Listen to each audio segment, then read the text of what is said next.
When I wake up in the morning and my coffee is pouring and my Crowder shop order came in time. By the time I grab my mug and I'm sitting with my bud in the studio, joking makes the time fly by. It's alright, cause I'm saved by the mug. If P-Tech is a snitch and the media's a bitch, then we'll give them one hell of a good fight. Gerald A goes on a tear, special guests are in third chair. We can piss off all the leftist feminists and dicks. It's alright, cause I'm saved by the mug.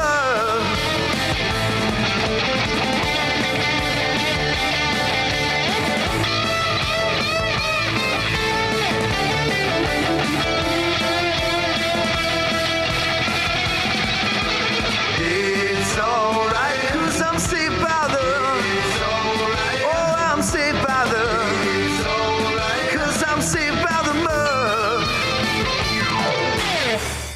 Join Mug Club today for $89 annually or try it mugless for $9 a month. You can sign up at louderwithcredit.com/mugclub for the entire catalog, including Nick DiPaolo, Brian Callen, Mr. Guns and Gear, and of course, Alex Jones, along with 100% more of this show.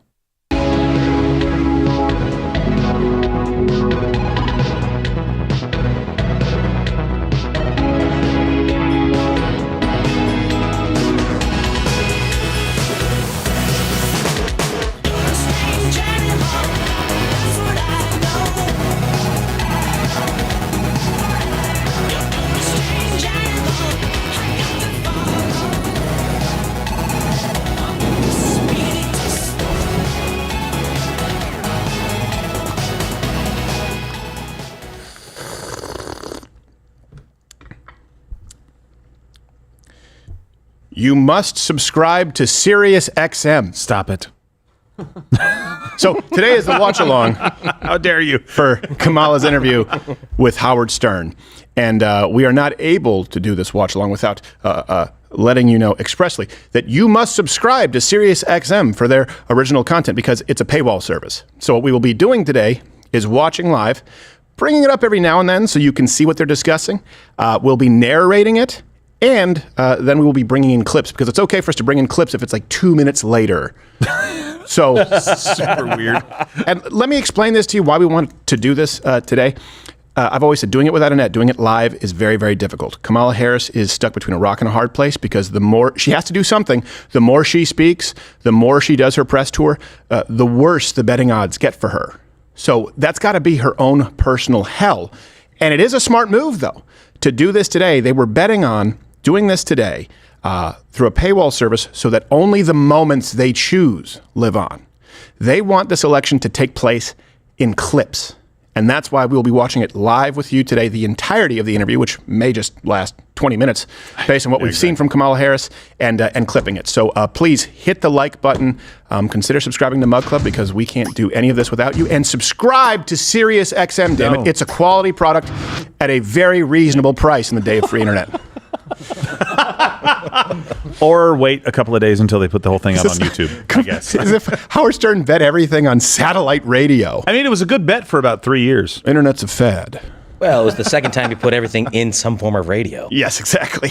He also placed all of his stock in web crawler. So I'm just saying he's not who I would go to. Netscape Navigator. All right. We'll have a couple, and we're going to do a little bit of a pregame for you here today.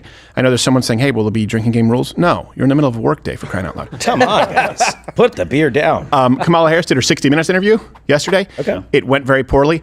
And then we want to set the stage for you who Howard Stern is, how he went from anti-establishment bad boy to becoming not only a part of the establishment, but an enforcer of the establishment. Hint, it's money. We'll lay out that case and give you all the references. So if at some point today we are removed from YouTube or you see this while we are live, head on over to Rumble. It's a live show weekdays, 10 a.m. Eastern. We're doing it a little bit different time today because we wanted to watch this live. Subscribe to SiriusXM. Oh, come on.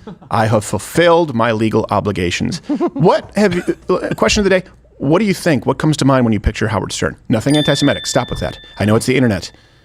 He was right about satellite radio. You can filter out the Jew haters. Well, thanks for leaving me on my own here. Number 2, Captain Morgan, CEO. How are you? just switched I to didn't Gerald. realize what was going on. Oh, yeah. I'm doing well. How are you? That's the title of your autobiography. I didn't know it was going. I didn't know it was Guys, going I'm on. Gay, so I guess that's an improvement. And you'll be played by Mario Lopez. Oh, come on. That's because I want to go a little more ethnic. Thank you. But not too ethnic. Appreciate that. Just ethnic enough. Just pick the Aryan guy and put an ethnic person in his Yeah, place. exactly. He did the Greg Louganis biopic and Gerald Morgan. You're in good company. I am not. No AIDS in the pool now. When you hear this, you know him, you love him. He'll be at Bricktown Comedy Club October 26th, Oklahoma City. JFirestine.com for all those dates. Josh, how are you, sir? I'm good. I was planning, since it was the Howard Stern show, I was planning to come in here shirtless, maybe pantsless, bent over. Yep. But then, Gerald had to tell me no. We do have ping pong balls in the Overstock room. I know. I was using them. I practiced with them, but Gerald said no. He turned it down, and I could tell that you were using them. that's well. What, did you smell them? What is They were discolored. It's like the difference between white eggs and brown eggs. Discolored? Why are there white eggs and brown eggs? I know I'll probably sound ignorant, but I haven't think taken the they're dyed. time to research I think this. the white eggs are dyed. I don't think they're naturally white. Really? Yes. Well, what's They the are point? dyed. What's the point in that? To make them look uniform, I guess. I don't know. But they're uniformly brown. No, they're not. They come out in all kinds of They different do. Different of shades. brown. Like people. Yeah. And God loves them all. He loves some more than others, but No, I don't think that's true. I'm sure he loves this next person just as much. So before we get into the Howard Stern stuff, this is just something we had to address. Karen Jean-Pierre, she appeared yesterday at the press conference wearing an outfit, and we can't decide if she looks more like Gomez Adams or when the Little Rascals go on each other's shoulders in a trench coat. Comment below. See, the Little Rascals went for an Orthodox Jew thing. Yes, they did. Yes. And so what I think it is, it's the Little Rascals going on Halloween as Gomez Adams. Yes, that's exactly Little right. Rascalsteins. If he was a Mennonite. I don't fully understand. I don't know why they did that, but here's Karen Jean-Pierre. Trump and some of his Republican allies have been spreading misinformation about the federal response to Hurricane Helene. So what exactly is the White House doing to combat that misinformation? And can you just talk about the impact it's already having on the ground? It's a great question. Combating misinformation and disinformation is always critically important. It is. You heard the laydown that I gave at the top. The reason I did that at the top is because we wanted to make clear that things are available to the public, folks who are impacted, and that misinformation, disinformation is indeed dangerous. It gets in the way in what we're trying to do here. It does. And there's like been Al a lot Sharpton. of falsehoods. We're going to continue to combat these. It's important to combat them. But people who have a microphone and a podium should not continue to spread this falsehood. It is dangerous. And then an Acme anvil fell right on her. Press secretary's warehouse. You're going to hate the way you look. I love, by the way, Peter Ducey. What'd she rob a hearse? Yeah, was she like an extra in My Chemical Romance music video? But she's not okay. She is not okay. She's not okay. Absolutely.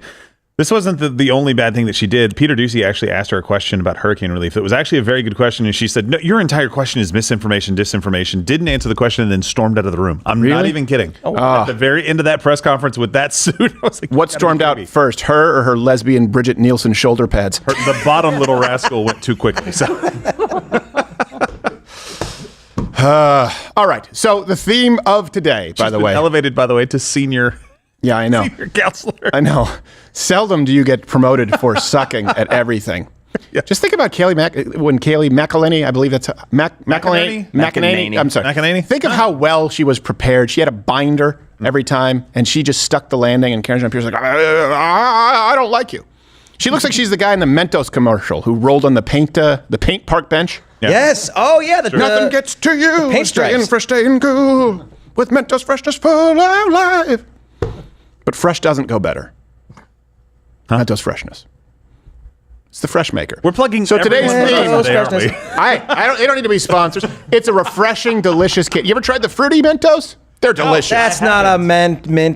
Technically not a Mentos. I get it. It's a spinoff. Some could call it the prequel. I wouldn't, but some people do. They're delicious candies, the Mentos, and they're very underrated. Not like those nerds. Ugh, runts. Awful candy. Now we're getting sued by candy companies. Fine, come at me, bro. You think I care anymore? You have any idea how many times I've been sued?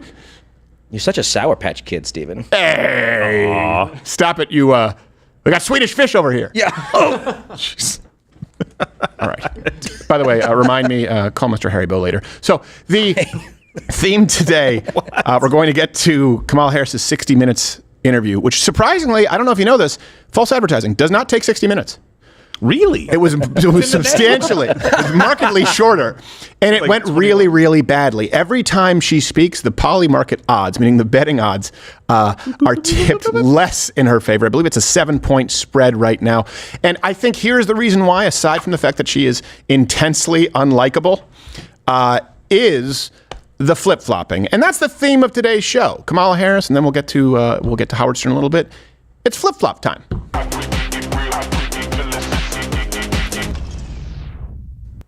Yeah, nice. There you go. Right. Cool. By the way, we're banning flip-flops at the office, okay? Again? What? Come on, man. You know somebody's going to have a problem. Yes, I do. What? My bunions. They need to breathe. One person in particular right now That's is why. leaving. You can't get your pedicures here at the office right. on the lunch table screaming, you're going to need a knife when you get to the corns. Oh, it's once a week. So a month ago, I told you that I believe Kamala Harris is in her own personal hell. I said, I think the bump that she received after the convention, that's about as good as she was going to get, that initial phase. The reason why is because if she has bad internal polling, she has to do something. Yeah. That's bad news because Kamala Harris always performs more poorly if she does anything. And I know what you're thinking. She should do some things. Incorrect. The answer is she needs to do nothing. Her best is conservatives. Right now, she's living in her own personal hell going, wait. The only way to write this is to get out there more, but every time I speak, people hate me. I hate me watching myself. Well, I wouldn't do that. Self-loathing. So 60 Minutes. Bill Whittaker, who I'm now a fan of. I don't know his politics. I would imagine an old school Democrat. Also has a Sugar Ray Robinson look with the mustache and that kind of hair, the doo-wop hair. He interviewed Kamala Harris, and what you are about to witness can only be described as black on black crime. Let's first start off with Kamala's flip-flops. They say that the reason so many voters don't know you is that you have changed your position on so many things. You were against fracking, now you're for it. You supported looser immigration policies, now you're tightening them up. You were for Medicare Her for face all. going, oh Now no. you're not. So many that people don't truly know what you believe or what you stand for. And I know you've heard that. In the last 4 years, I have been Vice President of the United States. Oh. And I have been traveling our country. Okay. And I have been listening to folks and seeking what is possible in terms of common ground. I believe in building consensus. We are a diverse people, geographically, regionally, in terms of where we are in our backgrounds. And what the American people do want is that we have leaders who can build consensus. Where we can figure out compromise and understand it's not a bad thing, your as eyes long as wider. you don't compromise your values, to find common sense solutions. And that has been my approach. All right. So What? as long as you don't compromise your values, common sense solutions. Can I ask you then, how is it not compromising your values? And how was banning fracking common sense then and opening up more fracking common sense now? What changed in the common sense? Typically speaking, common sense doesn't really change. It's unchanging, right? It's actually an overall filter that you apply to individual issues. You say, okay, I'm going to apply two things. You look at an issue, you go, okay, I'm going to apply data, facts, the latest research to see if new research illuminates this subject more, and common sense. You apply those two and see where they match up. Common sense is unchanging because it's supposed to be common, right? It's the common denominator. It's almost in the word. So I don't know what she's saying, but I know it's stupid. Here is her answer now, and you can see the host get progressively intolerant. Well, after that answer, Irritated? yes. He's Yes, a- specific questions. Yeah. You can see on his face there are a couple of moments where he's just like, this bitch. So You see his posture. His posture is saying that. Yeah. He's like, at one point, he doesn't even look up from his notes. He Yeah. just goes, what about China? Or something like that. And she's just like, So all the references are available at loudhousecrider.com. Link in the description. We will be getting to the live stream in just a few moments. But here is him asking her about the border, and she doesn't answer the question. At the end of this clip, I'll give you the cheat sheet. I've been covering the border for years. And so I know this is not a problem that started with your administration. Correct. But there was an historic flood of undocumented immigrants coming across the border the first 3 years of your administration. As a matter of fact, arrivals quadrupled from the last year of President Trump. Was it a mistake to loosen the immigration policies as much as you did? It's a long-standing problem. And solutions are at hand. And from day one, literally, we have been offering solutions. What I was asking was it a mistake to kind of allow that flood to happen in the first place? I think the policies that we have been proposing are about fixing a problem, not promoting a problem. Your problem. Okay? But the numbers did quadruple. And the numbers today, because of what we have done, we have cut the flow of illegal immigration by half. We have cut the flow of fentanyl by half, but we need Congress to be able to act to actually fix the problem. Okay, first off, no, you don't. Second, if you quadruple it and then cut it in half, that's still double. That's not good. That's double the problem. It's double. You're going to bring the Doublemint twins in to describe it for us. Also, let me be really clear. It did quadruple. We've given you those numbers. A little bit more than quadruple, actually. I'll tell you exactly why. There were 64 border policies aimed at deliberately undercutting Trump. That's why there is a direct contrast with Donald Trump. She says she needs Congress. No. Then she says, we're looking at fixing it. Hold on, your numbers were quadrupled because of the 64 policies aimed at undercutting Trump's border policy, which again, cut it to a number that was less than quadruple. References available, link in the description. And then when she says we're aiming at solving the problem now, the bill that she is speaking of, the one that cut it in half, it was an executive action. So she didn't need the House either. Nothing that she has just said is even close to the vicinity of correct. And Sugar Ray knows it. He did. And he tried to press her, like, why didn't you do it then? And she's saying we need Congress because they want to lay this at the feet of the Republicans, saying that the Republicans didn't vote for it because Donald Trump wanted an issue to run on, and that is absolutely categorically false. They could have done an executive order, just like Trump did, to make sure the border was more secure until Congress acted. Yes. By the way, shut up. Subscribe to SiriusXM. All the Howard you can eat. Yes, call them once, and they'll call you for the rest of your life. Yes, every 3 days. I particularly prefer satellite radio when I have access to the internet in 2024. It's got a button in my car. It's like the intermediate step between terrestrial radio and the internet that never needed to take place. Because the internet already existed. Are they paying you for this plug? They're not. It's pretty good. It's pretty good. It's pretty good plug. I mean, think about it. You were like, oh man, I don't want to listen to satellite. I don't want to listen to terrestrial radio anymore. There's so many ads. Where can I go? It's almost like, I don't know, if there's some kind of a free service out there where I can listen to more content than I could possibly consume in a lifetime. Is there a pay service that resembles the old crappy terrestrial radio and still has ads? And isn't available ubiquitously like the internet? A satellite radio. Say no more. Hands-free CarPlay is too hard for me. Yes. So I got to have it on the dial. I got to go through 5 sources before I get to it. Hey, did you notice that you know what she looks like in that interview? She looks like, have you ever seen this? Have you seen these videos online of like guys catching their wife cheating? Yes. She's like, no, Justin, no, listen, Justin, no, don't hurt him. Yeah. It's not his fault. Well, he pins her down on spending, and we had to separate this into 2 parts because it's just so much fun. And you can see him, like I said, getting progressively intolerant. And if you listen, that's the sound of the betting odds changing again. Here is Kamala Harris on how she is going to pay for all of this stuff. You want to expand the child tax credit. Yes, I do. You want to give tax breaks to first-time home buyers. Yes. And people starting small businesses. Correct. But it is estimated by the nonpartisan... She is so dumb. She actually thinks, she's like, yes, correct. That's right. She actually thinks she's about to get a layup. That's a horrible lawyer. He's laying a trap. She's like the woman in every horror film who goes in and behaves in a way that you say is far too dumb. How does she not see this coming? Like, guys, you turned off the lights? Turn them on. You'll be sorry. I'm coming in. Stop playing games. Yeah, and Bill Whittaker's the black guy in the audience going, bitch, don't open the door. Yes, exactly. The lights off. Run out of the house, not up the stairs. And at one point when he's interviewing her, he actually under his breath went, "Kill, kill, kill, kill." She chose the form of Gozer the Destroyer, and she thought Black 60 Minutes anchor. Yes, she really thought so. She's like, yes, correct. All right, just rewind it a few seconds if you can, Toolman. Yeah. And just see how she really is. She thinks the next question is, how hard is it to be perfect? Oh, But then he hits her with, I guess you could say a bait and switch, but it used to be called journalism. Tax credit. Yes, I do. You want to give tax breaks to first-time home buyers. Yes. And people starting small businesses. Correct. But it is estimated by the Nonpartisan Committee for Responsible Federal Budget Here you come. that your economic plan would add $3 trillion to the federal deficit over the next decade.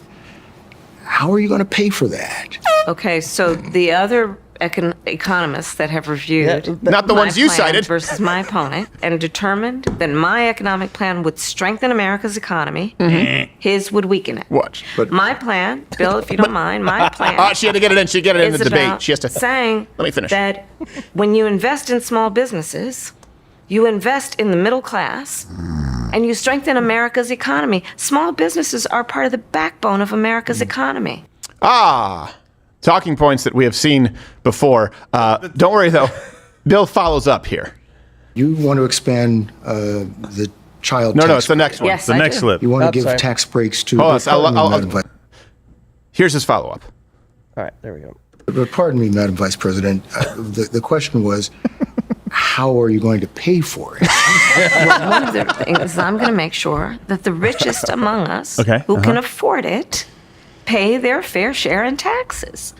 It is not right that teachers and nurses and firefighters are paying a higher tax rate than billionaires and the biggest corporations. Untrue. And I plan on making that fair. But we're dealing with the real world here. The real world includes, How are you going to get this through Congress? you know, when you talk quietly with a lot of folks in Congress, they know exactly what I'm talking about because their constituents You must be- know it's- exactly it's volume what I'm reliant. talking about. Their It's too constituents loud, it will do are it.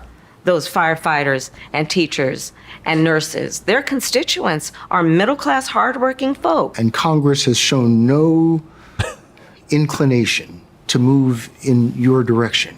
I disagree with you.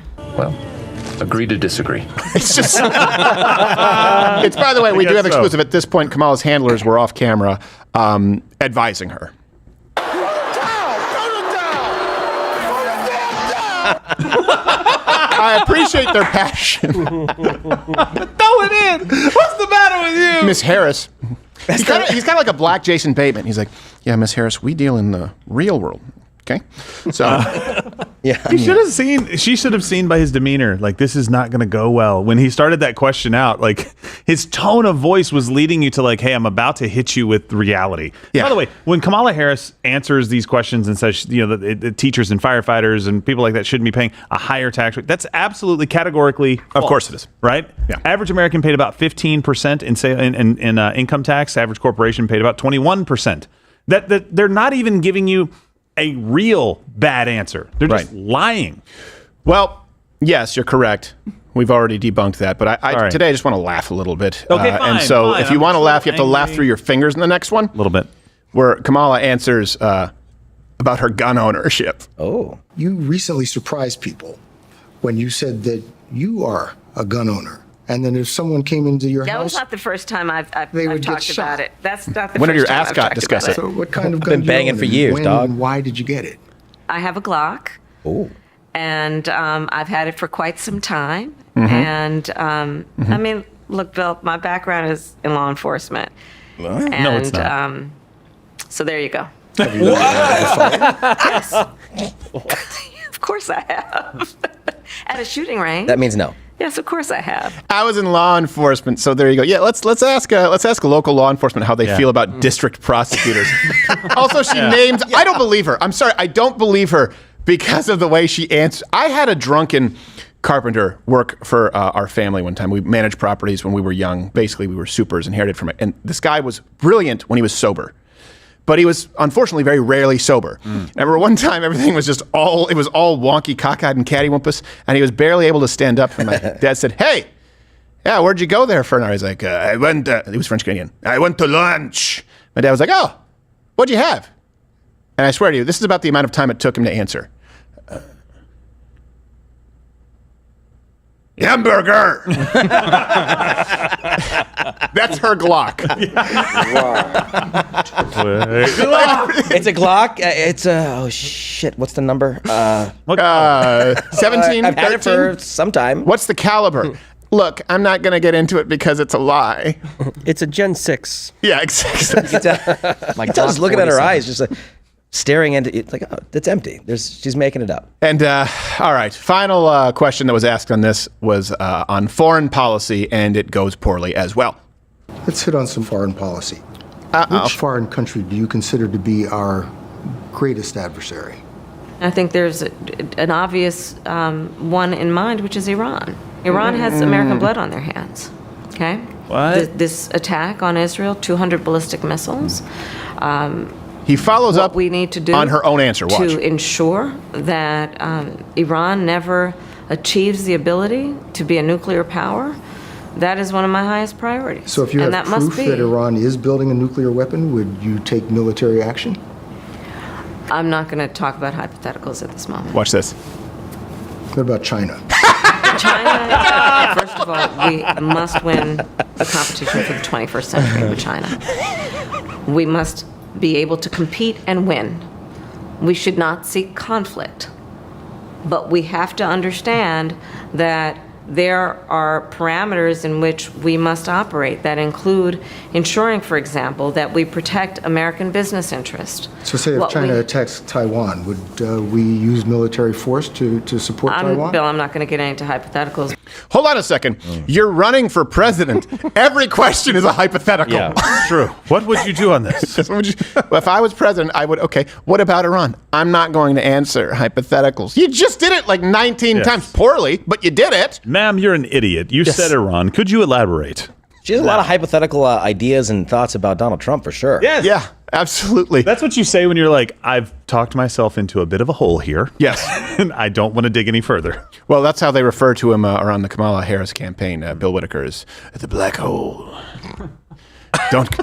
Don't go on his show. You've been given the black dot. It is. It's so difficult to watch. It's nowhere near 60 minutes, so I don't understand.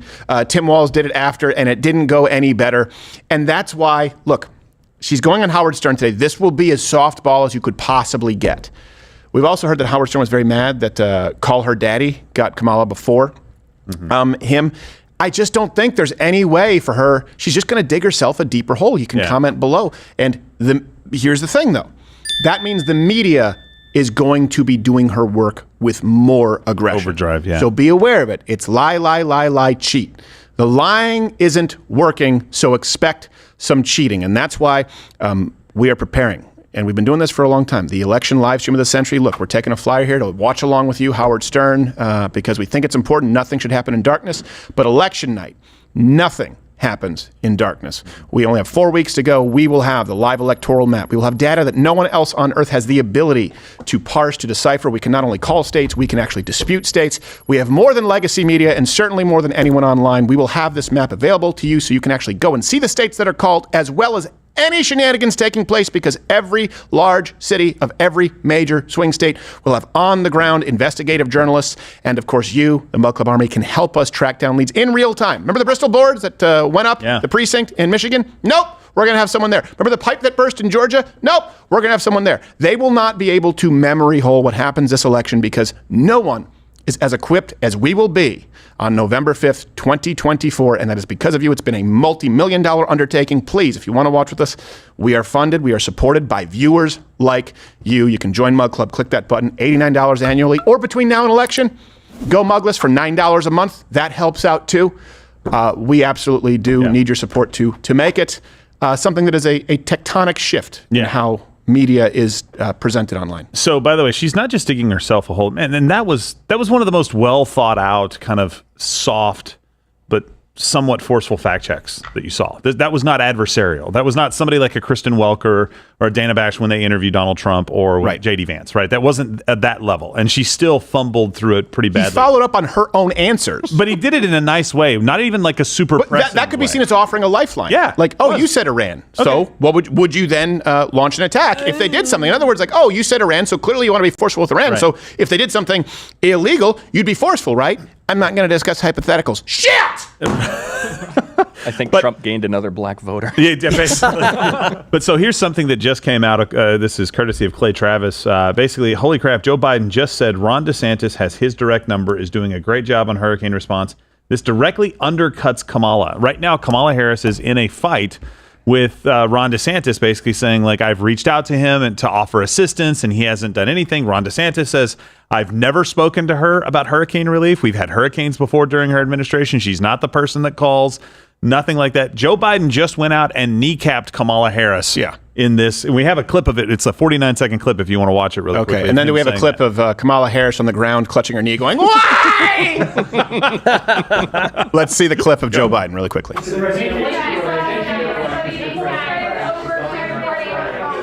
Jeez. Guys, he's old. Be nice. The governor of Florida has been cooperative. He said he's gotten all that he needs. I talked to him again yesterday, and I said, I said, no, you're doing a great job. It's all being done well. We thank you for it. And I literally gave my personal phone number to call. So I don't know. There was a rough start in some places, but every governor from Florida to North Carolina has been fully cooperative and supportive and acknowledged what this team is doing. Oh, wonderful. Kamala Harris just dropped another couple points in the betting odds. All right, we have to move on to Howard Stern. By the way, we are going to have a box here so you know that we are watching it live. Because it's Sirius XM, we can't give you all of it live like we do with a presidential debate or town hall, but we will be bringing in clips, audio intermittently, and we will be narrating because we will be watching it live. So Kamala Harris is going to be on Howard Stern here in just a few minutes. And I think this is important because you may not realize that Howard Stern, if you're younger, you may not know the Howard Stern that people have known and come to either love or hate. Comment below, when you think Howard Stern, what do you think of? Younger people think of massive celebrity interviews. Older people think of strippers and ping pong balls. I think of Selena. Oh, yeah. Wait, which? Selena? The gunshots that he played. Oh, yes, that's right. I forgot about that. I was thinking Selena Gomez. What happened? Long time ago, Selena. So Howard Stern, he has flipped and flopped to a degree that is, and you have to ask yourself, why? Kamala Harris just actually said something very, I would say, very astute. She said, you don't change your values. You can change your opinions on issues, but not your values. Why has Howard Stern fundamentally changed all of his values? Why did he go from anti-establishment bad boy to not only establishment shill, but an enforcer for the establishment? So far, he went as far as saying that people who don't fall in line with the COVID protocol basically need to be banned from society, potentially jailed. How did that transition happen? Is it genuine? Or, no, wait, hint, it's money, which brings us to this week's What a Piece of Shit.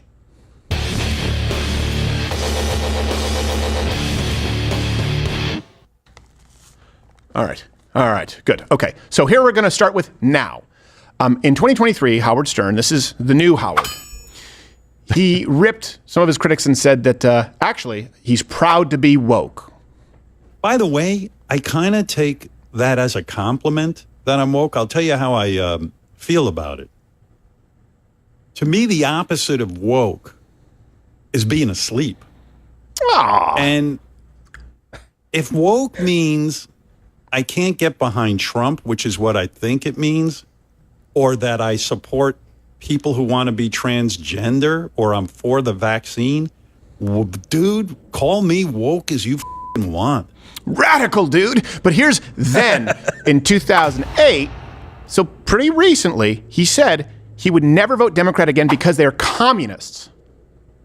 But I got so crazy over this yesterday, so I called my agent, and my agent, he's a very liberal Democrat kind of guy. Oh, yes. I go, that's it. You have to quit the Democratic Party? He goes, what do you mean? I go, you know what, Don? I voted Republican and I voted Democrat.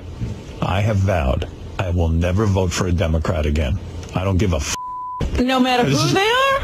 No matter who they are. I don't care if God becomes a Democrat. I said I backed Hillary Clinton. I backed Al Gore. I backed John Kerry. I am done with them. And he goes, what happened? I go, the fact that these Democrats on the FCC are communists, they're for communism. They don't want to see companies. This is gangsterism. So that seems pretty cut and dry. He said never. He said never. I vowed to never vote Democrat again. So before we get to all of the other flip-flops, for example, on Donald Trump, for example, on the Democrat Party, for example, on Rosie O'Donnell, for example, on the issue of comedy, free speech, let me set the stage here for those of you who may not be familiar. And I warn you, we are not censoring a lot of what he has said in the past, this montage. We apologize, Devin, for having to edit this. So this is not, child friendly because it's Howard Stern in the 90s. I just want to be very clear. He was the bad boy of talk radio. He was anti-establishment. He was kind of like what we do here, only instead of being banned by YouTube and Facebook and Twitter, he was being banned by the FCC, and not for principled stances that were unpopular with the establishment, but for saying naughty words. Like the kid who says a bad word when the gym coach isn't around and everybody snickers. But this is the man who is now going to interview the Vice President of the United States and proud to be woke throughout the majority of his career. God's gift to radio, the very horny Mr. Howard Stern.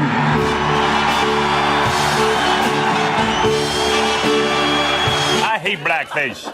I just can't get this shit off. Besides, Whoopi done wrote everything I'm going to say here tonight, so it's all right. Ain't that right, you smelly nigger? I didn't write that. Well, you is a smelly nigger. Do you think this is influencing the judges? Joe, I think you need to put some Sunday stuff on her. Black hole. Black hole. You're going to love this. Hey, look at that. What do I loves most about the Whoopi? Yeah. That is a jar of living maggots. Pour some in your hand and hold it to the camera so people can see those are alive. I'd like to present the latest nominee to the United States Supreme Court, the Honorable Clarence Thomas. Oonga boonga. Hey, Robin, what does you call a black rocket scientist? I don't know, A Ted. nigger. Whoopi wrote it. We're going to win this. To be clear, I'm not offended by any of this. And that's not the problem we have with Howard Stern. It is lazy. I'm tired of defending my character everywhere I go. Did you ever consider suicide at one point? Oh, hell no. You never did. Never got that bad. Got a beautiful boy, no. Right, you would never do that. I'm okay in my skin, you know? Right. I'm okay with who I am. You feel good. One is Played this with Gerald earlier. Yeah, I know, but the game's rigged. They bounce off. Come on. The black people are against me because they say that I'm not a real black man. Oh, you can say whatever you want, you smelly nigger. So should I have bologna, cheese, and mayonnaise? All right. Ooh. Oh, look at my cheese! Happy f***ing New Year. Now, where was I? Oh, yes. Now, Whoopi, you is a filthy nigger. And again, to be clear, he has the right to say any of that stuff. I'm not offended at all in the least. When I was young, I used to listen to some Howard Stern. He'd bring on the strippers, and I would be like, okay, this isn't funny anymore. But there are other people on the show who were funny.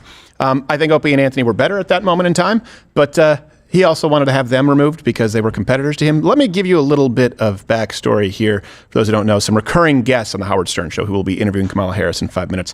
Wendy the Retard, they renamed to Wendy the Slow Adult. Gary the Retard, they renamed to Gary the Champion. Eric the Midget, named Eric the Actor. They had the KKK Grand Dragon Daniel Carver. Beetlejuice was a disabled small black man who, by the way, was hilarious. Yeah, but they were... If he wants to argue now that people are being exploitative, then you do need to look at what Howard Stern did for a very long time. I don't think he should be canceled over that. Why the change? His flash of genius, and I'll get to it. It's money. Let's go to a couple of flip-flops here. Here's the first one, right? He was a free speech advocate back in the day. Here's a clip from his famous interview with Letterman 91. The United States government, I guess they listen to my radio show. People in the government, the FCC. So. You're a very influential man. They listen to my show, and they came away with a feeling that I did something wrong. So they sent a letter to the radio station saying that they're going to bring me up on charges because I said lesbians filled with lust. On one of my broadcasts, I said lesbians filled with lust. Now, what does that mean, lesbians filled with lust? You can't say that in America? Is there no First Amendment there? You can say that, sure. All right, absolutely. Lesbians filled with lust. The First Amendment specifically addresses that. And none of those people are supporters of the First Amendment today, as seen by Stern's flop, where he then went on to conduct fawning interviews with noted anti-free speech advocates, Hillary Clinton, Joe Biden, to the degree that it's uncomfortable. The Electoral College, I can't explain that. I think it was for some farmer who felt that his rights were going to be denied. But the majority of the people in the country voted for you. Right. You got the job. By the way, done. Hillary fit 9 ping pong balls. When you stand in there watching, what the hell is going through your head? Are you just? I'm I would shooting imagine power, you were on antidepressants that day. You know here's how I felt about it. I mean, obviously, I was crushed. I was disappointed. Ask her about all the FCC fines under her husband's administration. Here with a phenomenal You railed guest, against them, now you somebody support I them. wanted Oh, to because meet they're for the finding other longest people. time, and somebody I'm an admirer of and somebody I adore. And it is not someone doing an impression. It is the real President of the United States of America, President Joe Biden. And welcome. I think I should leave now. Yeah, it's a pretty good introduction. You're able to embrace people who didn't vote for you. All right. Again, there's no actual why. What a piece of shit. Let's go on to another flip-flop. We have a lot of these. Struggling. Here's the flip. Howard Stern, long history of, rightfully so, crapping on Rosie O'Donnell. But when Rosie, who is so scripted and so fake, I mean, I've told you a million times already what a fake she is. In real life, she's a horrible person.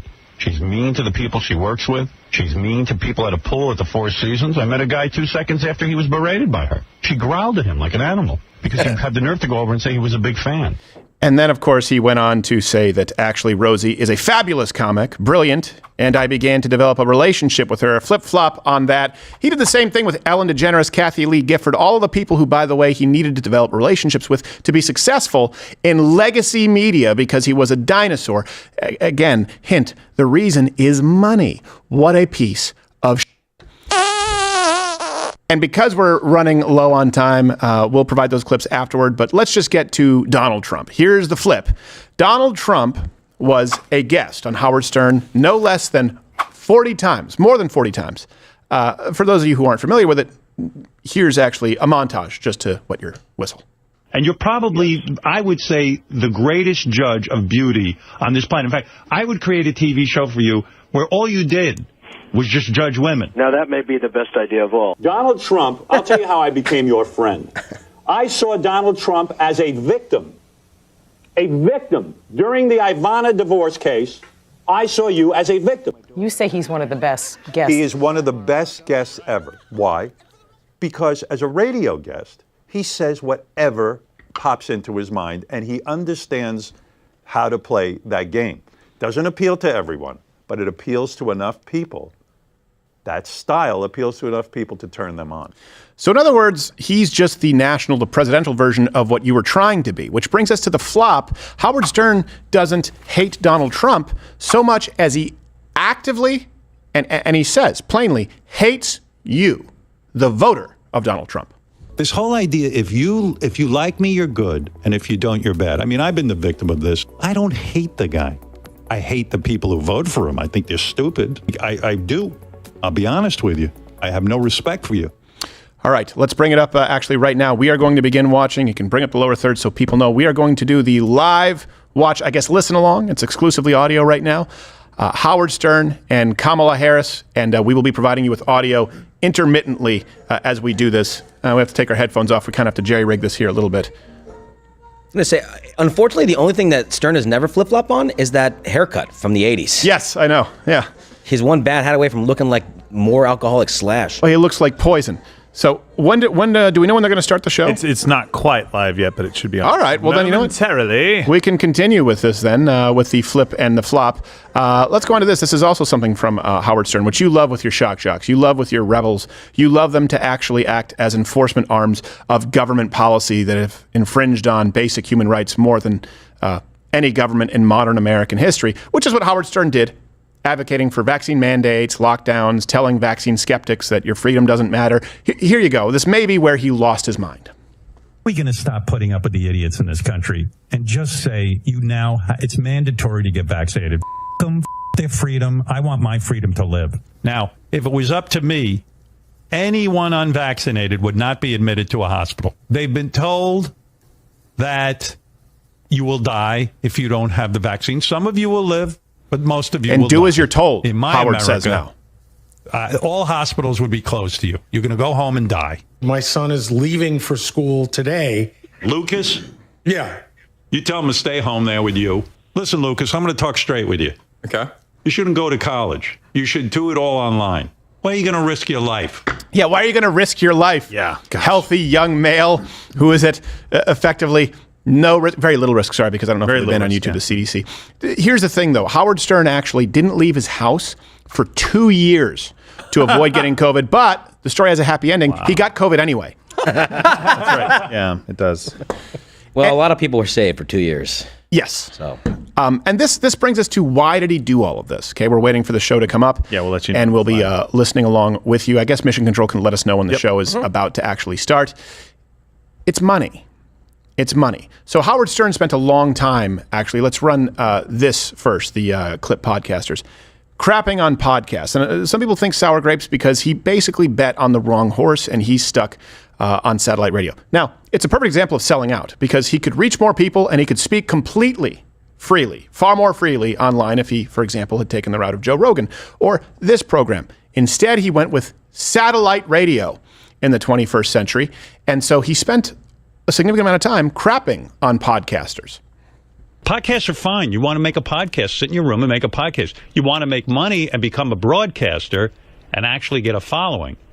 You've got to put yourself to the test. And if you sit in your room and do a podcast, you're pretending to be a broadcaster. Take the podcast and throw it out the window. Could you get more elitist? Look, when the government tells you, he's enforcing the government policy, saying do as you are told by the government. And if they don't force you, I'm going to tell you that the government should lock you out of the hospital and lock you in prison. I don't know if you remember this, Howard, but the FCC wanted to shut you down. You thought it was a violation of your rights to not be paid on radio. And it wasn't even internet where you can speak freely. You're supposed to. There was the FCC for a reason. So he's saying podcasters, it's crap. If they're not doing radio like I'm doing radio, then it doesn't matter. Again, he hates the voter. He really does think that you, the average American citizen, you are a rube. He is an elitist. And here's the thing. He changed his broadcasting style in the, I would say, the mid-2000 teens. And that was when there was the emergence of podcasting. Then you saw, the kind of woke mob sort of rise up. I think he was afraid of what he had done in the past. And his show wasn't doing as well because his shock jock stuff wasn't as shocking anymore. There was a leaked company-wide seminar in the 2000 teens showing Stern freaking out over the future of the show and wanting to change everything. Why? So they could make more money. This is everyone who's sitting here job, not just mine, because you know what? If this show isn't here in 3 years, you don't have a job. Whitney Cummings was doing jack shit when we found her. She was in clubs. She was going nowhere fast. Jerry Seinfeld had a show called The Seinfeld Chronicles that was about to go off the air. He used our show. You made him, Howard. This woman was nowhere when she did our show. Jon Stewart used to come on when The Daily Show started, and he'd be a regular guest.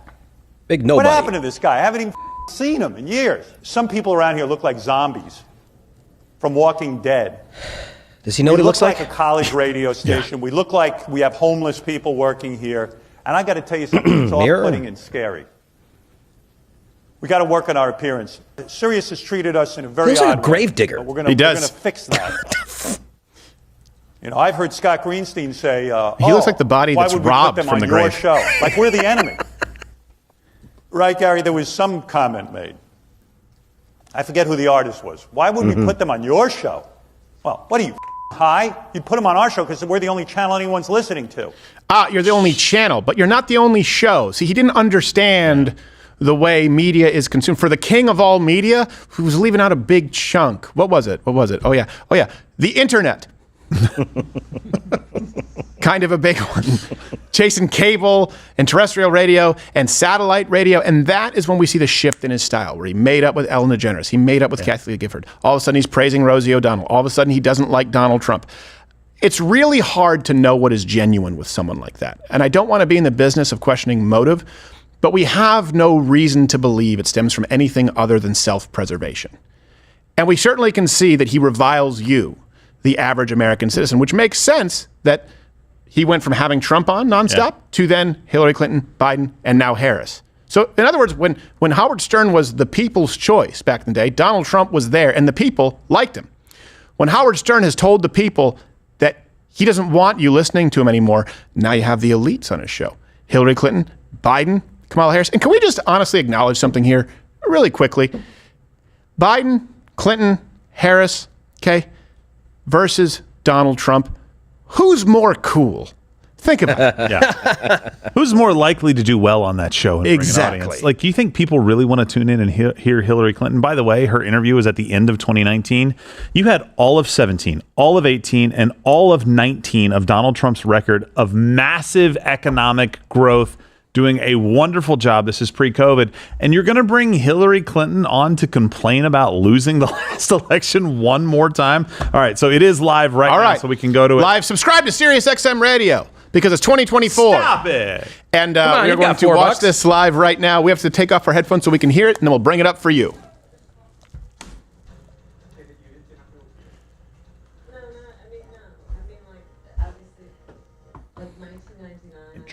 So they're doing kind of the intro. They're doing kind of the intro. Can you give us a little more volume or no, just a little bit? But like him on the guitar, there was just nothing like it. And so many people have, I mean, even you look at Bruno Mars today, right?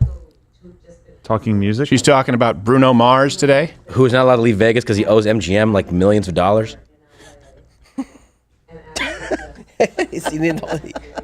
What's it when you... So this is the fluff, starting out musical taste. Kamala Harris. I'm just like you. I like Bruno Mars. And Pitbull. This is the one intersection where we both love. And we just played Prince all night long. We danced. We sang. Oh, Prince. She's a fan of Prince. Let's just bring up a short amount of audio so the audience can hear it really quickly so you know we are going to be listening. Because of legal reasons, we can't broadcast all of it. But right now we're listening to it. We'll narrate, and we will bring in clips as relevant moments take place. They want this to exist only, and you can bring it down now, only in moments. That's why they're doing this behind a paywall. That's what I would advise Kamala to do. Brilliant move. Talking about Prince, music. Announces to the crowd, turn off all the lights, and he's playing in the dark. That's good. You can bring it down the and bring it up entire for us. time. I left. I said, this is...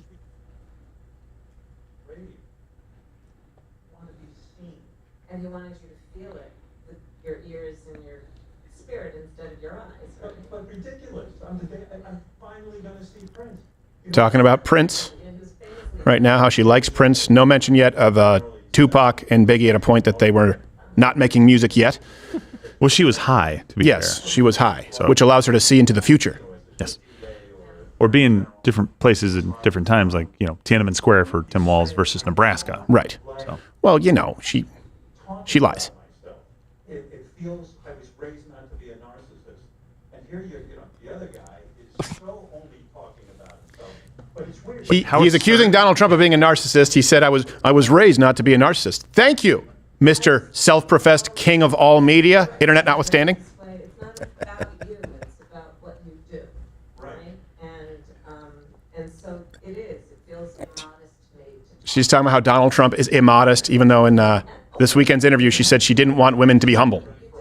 And a friend of mine actually said, look, this is not a time to worry about modesty because this is, obviously. Because you's a hoe. Well, they can't hear. They can't hear what so we have to narrate it. You have to frame it in the question, the statement as well. And I think it worked either way.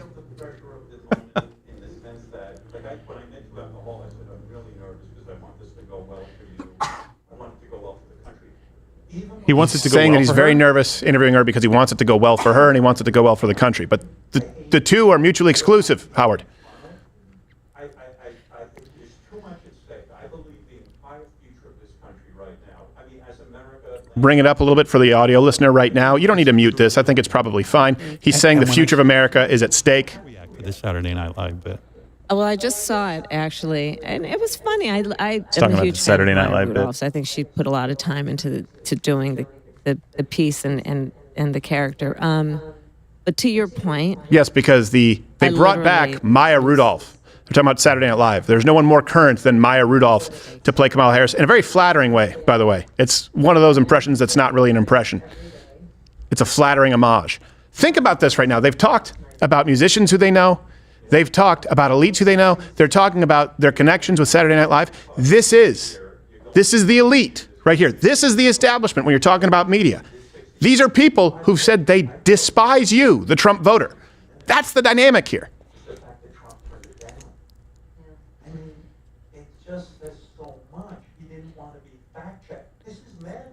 Howard Stern is now saying that Donald Trump is turning down interviews because he doesn't want to be fact-checked. Seriously? You say the interview or the debate? Debate. Interview. Oh, No, another he's talking about 60. He's talking about 60 minutes. He turned down the 60 minutes interview. Oh. And there are many things that could be much more articulate than what I'm going to say. But ultimately, I do believe that this is an election that is about strength versus weakness. Yeah. and weakness as projected by someone who puts himself. She's saying that this election is about strength versus weakness because she's strong and Donald Trump is weak because he's a narcissist. She's speaking with the self-professed king of all media right now. The work that must happen to make sure that we are a secure nation. And for those of you who have Sirius XM radio, you can watch it alongside us and do this as a watch along. We will be bringing in clips as relevant for you as we continue to broadcast this. I don't think I've heard a more out of touch interview with a presidential candidate. Did you ever think in your lifetime you would see a Republican not supporting NATO and wanting to disassemble NATO? And what world? So now Howard Stern is a foreign policy expert. He's asking her, did you ever think in your life you would see a Republican not supporting NATO? It's not about not supporting NATO. It's about getting other countries to pay their fair share.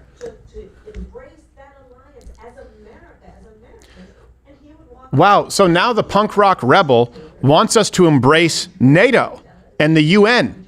Thank you, Mr. Anti-Establishment Howard Stern. Trump was sending COVID tests to Putin, and Putin said, "Don't let anyone know." I mean, what is going on? What do you make of that? They're going into Putin. They're saying that Trump was sending COVID tests to Putin. I believe What? that Donald Trump has this desire to be a dictator. He admires. Okay, here they are talking about Donald Trump having a desire to be a dictator. Here we go. She doesn't play in hypotheticals. Yeah, no hypotheticals. Thinks that they're his friends. What? And they are manipulating him full time. You don't want to give Putin an olive branch of, vaccine tests or anything. Right. And so in the midst, to your point, as reported by Bob Woodward, in the height of the pandemic, and remember, and your listeners will remember, people were dying by the hundreds. Yeah. Everybody was scrambling to get these kits, the tests, the COVID test kits. Couldn't get them. Couldn't get them. Right. Couldn't get them anywhere. Right. And this guy who was president of the United States is sending them to Russia? So she's saying that in the middle of the pandemic, at the height of the pandemic, while people were dying by the hundreds, fact check, you guys said tens of thousands daily back then, that we couldn't get tests, and he was sending them to Russia. Can someone bring it? Is this like a thing that's a big talking point? Donald Trump was sending COVID tests? Apparently, according to Vladimir Bob Putin? Woodward book, it said that he sent some personally To for Putin? Vladimir Putin. And that would affect the supply Yes, chain of tests? apparently. Like, come She's, on. by the way, right now, she is going, I know that you're a COVID fanatic, so let's talk about that. She's really trying. This is about kissing each Whoa, other's she ass. just repeated the bleach. She said he said Americans should put bleach in their blood. Oh, wow. Yeah, she just brought up the Donald Trump myth of they should inject bleach. I believe even Snopes fact checked that. Yeah. Oh my gosh. She keeps saying people are dying by the hundreds every day of COVID. They were saying many, many thousands. Remember that? The Imperial College of London study said there would be over 2 million people dead in that season. Yes, I'm voting for you, but I would also vote for that wall over there. Oh, good. Howard Stern made it clear he's voting for Kamala, but he'd vote for the wall as well if she wasn't running. Oh my God. Who is this guy? A guy who doesn't support Ukraine? Can you believe it? Hold on, stripper. Keep your harmonica in the green room. Can you believe he doesn't support NATO and the Ukraine? Howard Stern, someone has dirt on him, guys. Someone has dirt on this guy. This is not just him saying, I think this is better for the country. He is literally trotting out every single Democrat talking point. To act, if you need help, Howard. I didn't realize Howard Does Stern she was have pro-war. possession of his Diddy tape? Yes. He's been to Epstein Island for sure. That was my thought. And some would say, look, I grew up in the neighborhood. Some would say you're getting punked. Yeah. If you stand. She said, look, I grew up in the neighborhood. You grew up in Westmount. I spent 15 years in Montreal. It's the rich area that's largely Jewish, dummy. You didn't grow up in the hood. You grew up in Westmount. Two Ivy League parents. It's like saying, I grew up in the hood, the Upper East Side. He said he thinks he wants to go after Jimmy Kimmel, a comedian. He wants to go after Stephen Colbert and Seth Meyers. But, even if someone has said, years ago when I remember presidential racist. If someone said, "Oh, Kamala Harris isn't a black woman," they would have been out of it. That would have been it. Would have been over. What if they did blackface? Think about this right now. He's saying back in the day, if a presidential candidate said that Kamala's not a black woman, he would have been out of the race. Would have been over. Shouldn't you consider this progress, Mr. Free Speech, that people can actually speak plainly at this point? I thought this was a comedy show. What happened to Howard Stern? I don't think I've ever seen this much. I didn't expect it to be this bad. This is not a softball. This is, they matched up talking points. They're cheat. It's like two people who get their story straight for the cops. Prisoners of war, suckers and losers. John McCain doesn't like him. Absolutely. He says he doesn't like them because I don't like people who got caught. A prisoner of war, an American hero. Think about. So now they're bringing up jokes from Donald Trump. He's like, John McCain. He doesn't like John McCain. That's right. He said he didn't like him because he doesn't like prisoners who got caught. No, Donald Trump made a joke. He said, I prefer my war heroes uncaptured, but that's just me. And a room laughed. Yes. You want to bring it up for a second? Let them hear it? Yeah, bring it up. Let us know. They've seen him. They've worked with him in the Oval Office, and they know he is dangerous and unfit to be president of the United States. his own vice president isn't voting for him. That's exactly right. Oh, wow. Here's the point where Howard Stern identifies with Mike Pence. Two P's. He sounds like Tipper Gore, the guy who's like, we have to put warnings on video games. Like, I don't think I can think of someone who's more of a nanny state FCC sweater vest bullshit advocate. This is Howard Stern, guys. It's crazy for people who grew up with him in the 90s and early 2000s. Someone has dirt on him. That's my theory. I can't prove it. This interview sounds like a girl's locker room. It does. And Stern, of course, is in the locker room with the girls. Let's bake cookies for the boys. I just wonder, this guy's self-destructing. Did you say it to yourself, or did you not know in the moment? There were a couple of moments of this in the debate. They're talking about the debate, how Donald Trump self-destructed, but the Vegas betting odds don't really reflect that now, do they? Yeah, Howard said, was there a moment where you said to yourself, I just won this thing? Were there several moments? Were you watching the same debate, Howard? Like, it was not one of those walk-off moments. It was a wash. Has to, end his political career right after it. They want to know, where do they stand on the issues and how would they lead? Oh my God, she just said, Americans want to know, where do the candidates stand on the issues and how they're going to lead? Okay, so answer those questions one time ever, Kamala, just once. But that would be a hypothetical. Convenient. Personal grievances about himself. Blah, blah, blah, blah, blah.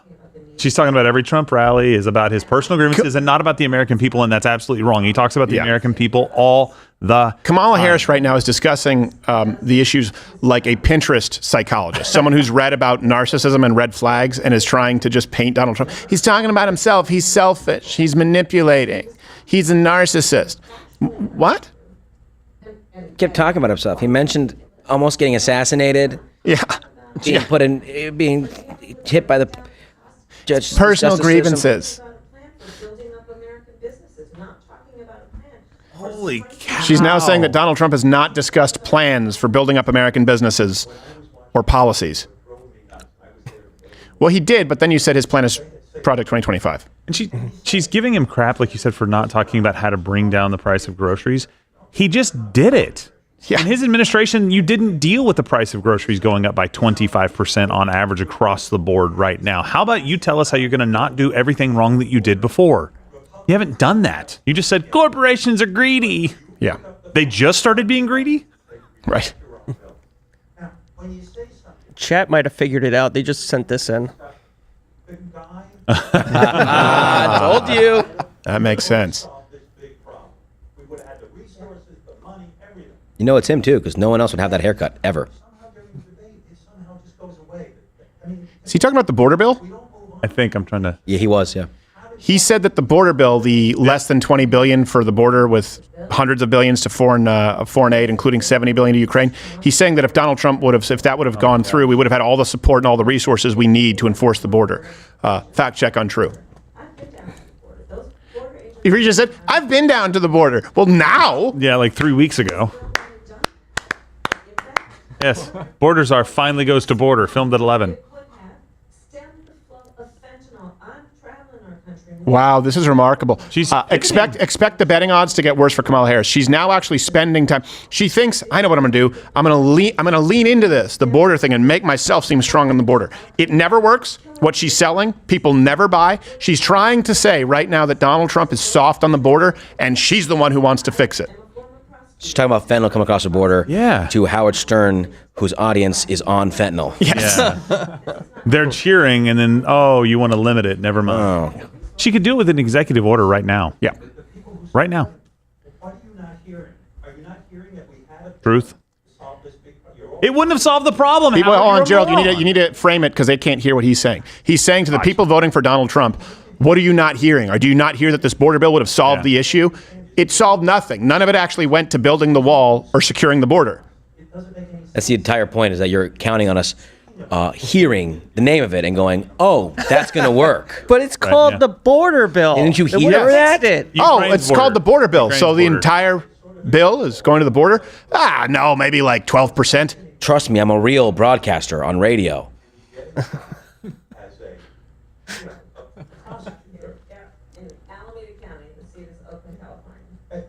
She remembers. That means it's true. So we have a clip of them talking about the debate with Trump. If we want to go to that clip, we can come Okay, we'll back go to that clip and then go so you back guys to this can hear live. us. Just hit the mute button on that. Or Yep. There you go. All right, here's a clip of them discussing the border. Gerald jumped the gun. I got to went quick. import it first. Oh, so we'll Okay. have it in just a second. We'll have it in Sorry just a about that. second. Let's go back to listening live. There we go. What is that moment like for you? So I started by actually, the first case I actually prosecuted when I was a certified law clerk. She's a certified law clerk practicing law, prosecuting a case. Howard Stern What's just it like referred to for it as your a early real career? job. Yeah. He said you've had a real job because Donald Trump didn't. All right, I got the debate clip when we want to go. All to right, that. yeah. So let's go right now to the debate clip where they were just discussing this. Again, this is just a couple minutes because this is okay, especially if you subscribe to SiriusXM. I hate you. This is a clip from just about 3 minutes ago. Play. Oh, did you, when you were doing the debate, when he makes, what was going through your mind when he said the cats and dogs? Did you say to yourself, I just won this thing. This guy's self-destructing.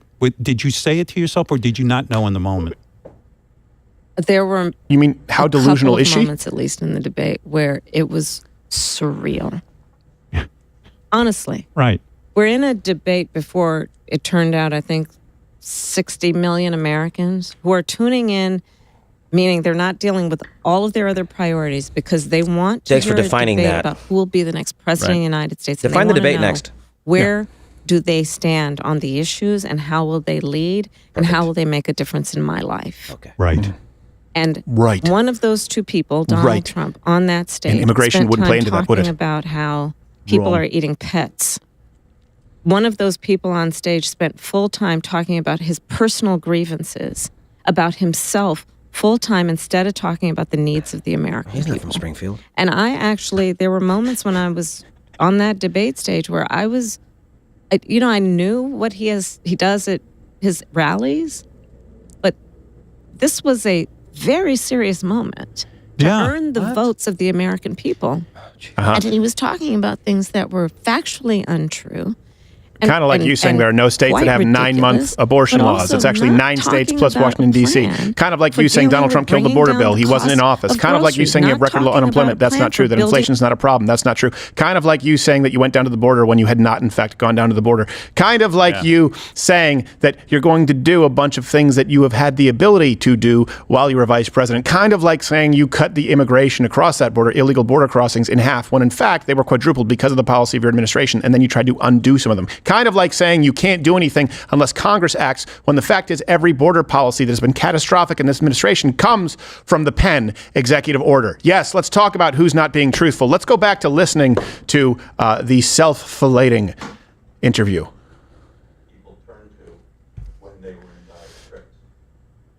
I always knew I wanted to go to law school. I mean, part of some of my heroes were people like Thurgood Marshall. Talking about Nice. she wanted Good to go to law research school. on the I always black knew that I wanted to go to law school, kind of like Thurgood Marshall. He's black, right? Yes. It's Also- a piece on her early career. It's like I really like the Jeffersons. Fresh Prince. Yeah. I don't know if Urkel, in fact, did that, but I wanted to see more. Maybe I'm the eldest of 2 kids. When I was 2 years starting. Let me know when you have that next one, Tim. We've got a border one coming in about Kamala talking about people dying because of border policies.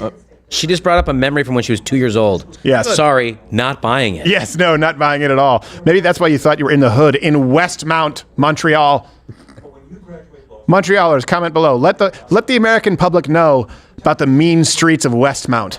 Your Ivy League graduate parents. Yeah, exactly.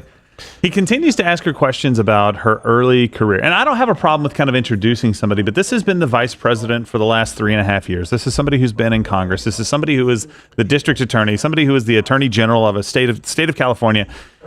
If you have to avoid every current day topic that is going on with American lives right now and go back to, let me paint a picture of you when you were younger, before you did stupid stuff that everybody knows about today. Yeah. That is the sign of immense weakness. Talk about the issues that people care about. Well, she peaked it too. That's her problem. They're trying to kill the Willie Brown story.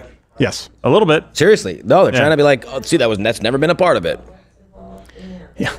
It started as a clerk. I want to fast forward from when you were 2 to when you were vice president. You don't want to talk about how she got the job? Willie Brown? No, you don't want to talk about her losing a primary in her own state, getting no votes? Oh, all right. Yelling the bar twice. Let's talk about when she was 2. This is the most bizarre. If you would have told me in the year 2005, even the year 2008, that I would be listening to Howard Stern kiss the ass of a totalitarian pro-censorship presidential candidate, I probably wouldn't have believed you. Yeah. Maybe I would have. I don't know. I wouldn't. So she talked about, and let me just, for a second, you disingenuous witch, you just talked about human trafficking, and I didn't use another word because I'm trying to stay clean a little bit, and I'm a little pissed off by what I just heard. She just talked about prosecuting human trafficking and how there needs to be a consequence and there needs to be dignity for people's lives. Yes, 100%. I think everybody is on board with ending human trafficking. You know what you could have done to make sure that 325,000 children did not go missing under this administration? You could have not rolled back policies from the Trump administration. You could have not been such a petty wench that you hated Trump so much that you did things to ruin the United States' southern border and make it possible for people to come into this country in staggering numbers, including children being trafficked, yes, as mules, as sex slaves, as farm hands everywhere. You caused this. And you want to talk about prosecuting one case in California when you just affected the lives of 325,000 at least children? Shut up. Also, let's not throw the baby out with the bathwater. Some human trafficking is good for the soul. Because if I'm not mistaken, was it at her debate or the Tim Walz debate, Mission Control, where Donald Trump brought up human trafficking, or J.D. Vance, and the opposition said, that's not true. So that's not true. So they've said that it's not a thing, that it's fear-mongering. Just like Ohio, Haitians, 20,000 migrants who have no interest in assimilating in a population of 60,000 people. Springfield, Ohio. No, they're not eating domesticated animals. They're not eating wildlife in the parks. None of that is true, even though there are reports. Let's talk about the bomb threats, even though every single one was false. Human trafficking, fear-mongering. I just don't understand the virtue signaling. Like, I prosecuted it. You could have done a hell of a lot more than that in this case. Right? Do we have that border? They have a new one that they exported to V2, Tim? Yeah, I got. All right, let's bring up for you right now. This happened 2 minutes earlier, so we're allowed to broadcast this for you now as we watch live, especially if you subscribe to SiriusXM in 2024. Here is Kamala Harris discussing the border, on which, by the way, she is firm and Donald Trump is soft. Has a tiny pee-pee. I'm traveling our country, meeting with mothers and fathers and children of people who have died because of fentanyl. This would have put the resources into stemming the flow of fentanyl coming into our country, killing Americans. Yeah. It would have done work to allow us just undo all the policies that you undid from Trump. Just redo those policies. I'm a former prosecutor, as you know. I have prosecuted transnational criminal organizations. You love saying who that. are trafficking in guns, drugs, and human beings. This is not theoretical for me. I know what they do. Success percentage. And we should have the resources to go after. But here's the thing. Here's the thing also. I don't know if you know this, but San Francisco, where she was in that district, right? Let's just take that area, whether San Francisco, Oakland, they have progressively year over year gotten worse as far as criminality, as far as drug use, as far as drug overdoses. Also, I know that it's a popular issue to trash fentanyl, and a lot of people do die of fentanyl. But I will tell you this, what a way to go. Some people say they want to go in their sleep, or would you like to go in a state of perpetual bliss and not even realize that you've slipped? I'm not saying that you should go and do fentanyl if you're not doing it right now. It's kind of like if you don't drink, don't start. But those who are on the Big F know what I'm talking about. I think Prince sang about that, actually. Yes. So it was on that record that she owned. I actually was on fentanyl in the hospital with my surgery. I looked down, I'm like, what is this? Fentanyl? I said, yeah, I'll give you fentanyl. I said, you're bullshitting. It's crazy. You give me fentanyl? Like, yeah, it's been used in hospitals for years. The problem is, like, we put in, like, the grain of rice in a giant IV drip. I was like, I see what all the racket's about. Let's pull up the audio for people to hear it again. Yes, so you guys can hear and see what we are doing here today. I'm not doing that. Does it infuriate you too that, first of all, something drives me nuts with Obama's presidency. He had the opportunity to appoint someone to the Supreme Court. Mitch McConnell goes, F you, you're not appointing anyone to the Merrick Supreme Court. Garland? Basically. You're the sitting president of the United States. The basic unfairness of that makes me insane. It's not hey, you wonder why Kamala Harris won't go on Joe Rogan's show? Take a guess. She thinks this is as safe as. I'm telling you, I think this is going to harm her. Yeah. This is people don't like. First off, they don't like seeing their heroes die, which is what you're seeing with Howard Stern right now. His whole rebellious veneer is gone now, and they don't like seeing their representatives avoiding any accountability. I'm telling you, I think this is going to play badly. I expect the Vegas betting odds to stay the same. They may spread a little bit. There's not that much further they could spread without it being like a walk-off like we saw with Donald Trump and Joe Biden. I believe it's a 6-point-something% spread right now. That's beyond the margin of error. So I think this will go poorly. You can comment below. The only way this could be more of a layup is if he was asking yes or no questions. Yes. Like, that's what's next for her. And they were Hey, all can you yes. just ask me questions, yes or no? Yes. Will you be mean? No. No. Will you be good? Yes. Yes. Interview done. Can we trust you? Is Donald Trump bad? Good enough for me. Did 9 years ago Merrick Garland not kidding on the court make you mad? Think about this for a second. Mission Girl, let's put this in a Photoshop. Howard Stern is less rebellious than 60 Minutes Bill Whittaker. The bad boy of media, Bill Whittaker. Bill Whittaker is This the bad Sunday. boy. Howard Stern is sitting here and Bill Whittaker's like, I'll be your Huckleberry. Right?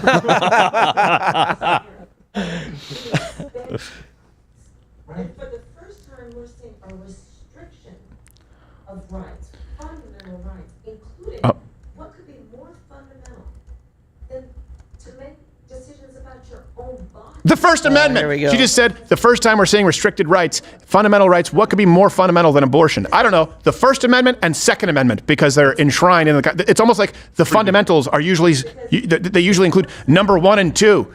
Maybe the one that lets black people vote? Yeah. I don't know. Maybe what could be more fundamental than 9-month abortions? Let's continue. A woman doesn't have to, or a person doesn't have to abandon their faith or deeply held beliefs. This is Kamala Harris. To or agree that the government shouldn't tell a woman what she can do with her body. Thank you, T.D. Harris. Really? How do you feel about, I don't know, prostitution? I'm a fan. There's another law where the government says you can't do something with your body. How did you feel about the COVID jab? All of a sudden, bodily autonomy, medical things, all that stuff went out the window. How do you feel about questioning? How do you feel about questioning the Wuhan lab leak theory? You have to be removed. That's right. That was mostly your fault on that one. Was proud to perform some of the first same-sex marriages. Oh, now we're talking about same-sex marriages because it's 2024 and that's relevant. And we'll have another one in just a minute. Gangs. I got that one as well. Yeah, we got goes another clip. after gangs and doesn't fear death threats. Trying to. All right, let's go to. I know, sorry, we're taking a flyer today. I know this is a little bit weird of a show, but because legally we cannot, but we can run these clips only a mere 2 minutes after we're watching them live, especially if you subscribe to, by the way, the beacon of live broadcasting, as we all have known. I hate you. We've come to know and love Sirius XM Radio, particularly the channel Howard 100. And hey, you can get a free trial every month. Yes. So if you want more of this, they don't run out. If you want more of this, give your money to Sirius XM because Howard Stern is one of the highest paid individuals in the entertainment industry, and with good reason. Let's roll the clip. So when you went after gang members, I'm talking about people who traffic drugs and this and that kind of thing.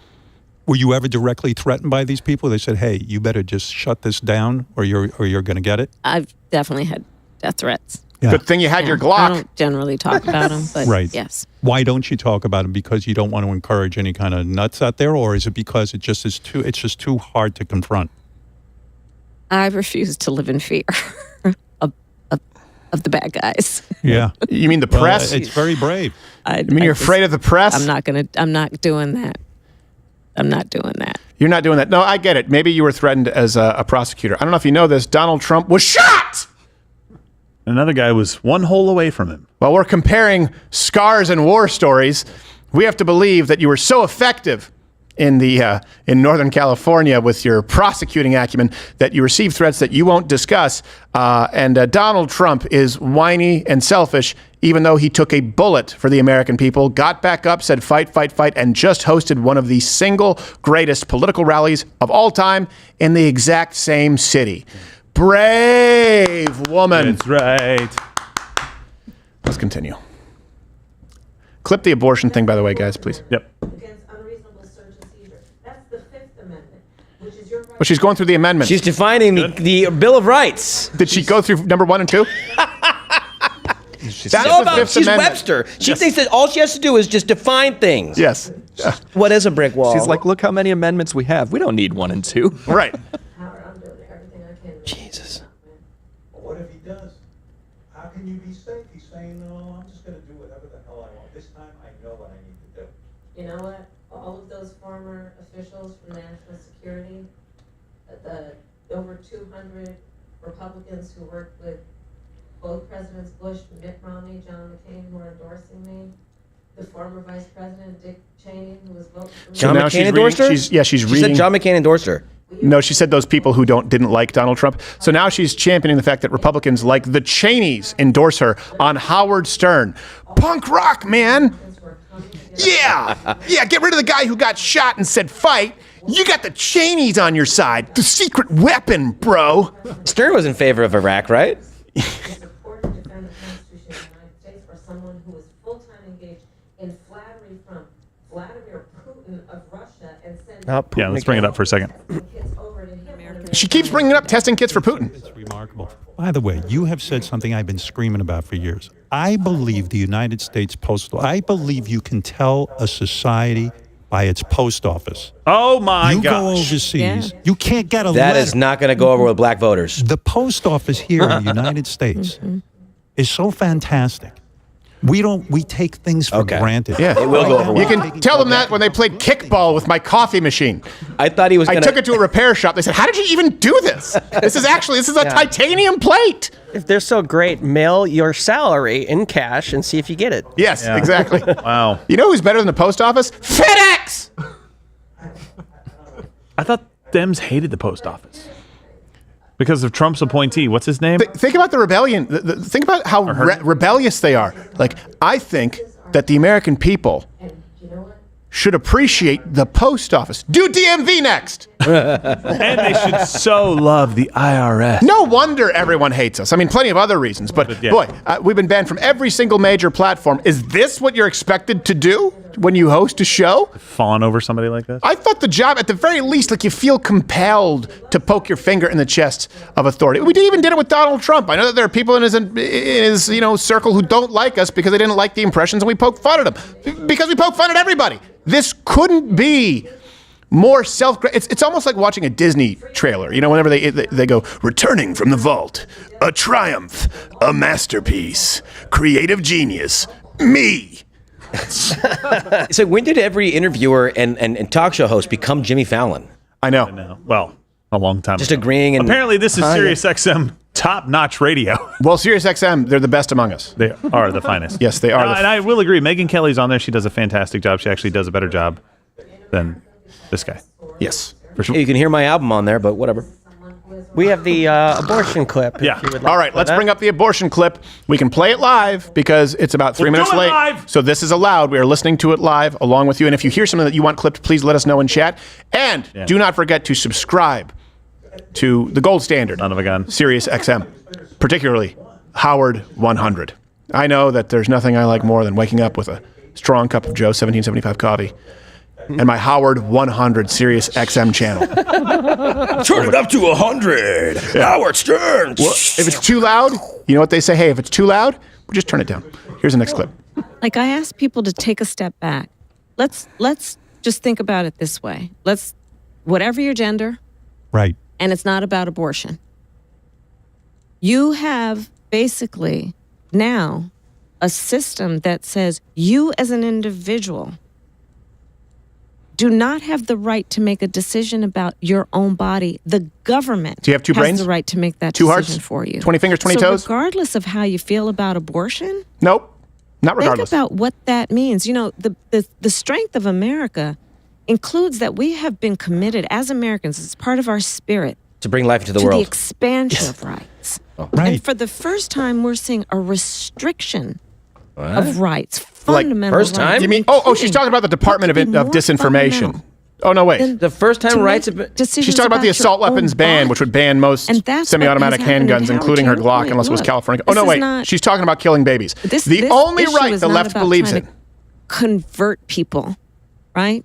Right. Because one does not have to abandon their faith or deeply held beliefs to agree. Right. The government shouldn't be telling her what to do with her body. She will talk with her priest, her pastor, her rabbi, her imam, but not the government. Okay, so hold on a second. Let's just go with that. Imagine yourself in a confessional booth because she mentions priest. Like, forgive me, Father, for I have sinned. What did you do? I swore a little bit. I lusted after the Farrah Fawcett poster, but that's natural. Also, I killed an 8-month-old baby. That's fine. Go ahead and sin no more. 2 or 3 prayers, you should be good. I mean, that's quite a few Hail Marys, but you'll get through it. Yeah, it's fine. It's fine. And an imam, I mean, you just have a rapier come straight through the confessional booth. It's just the gaslighting that takes place. You don't have to abandon your beliefs to support my platform, which believes in abortion all the way up until and including birth, period.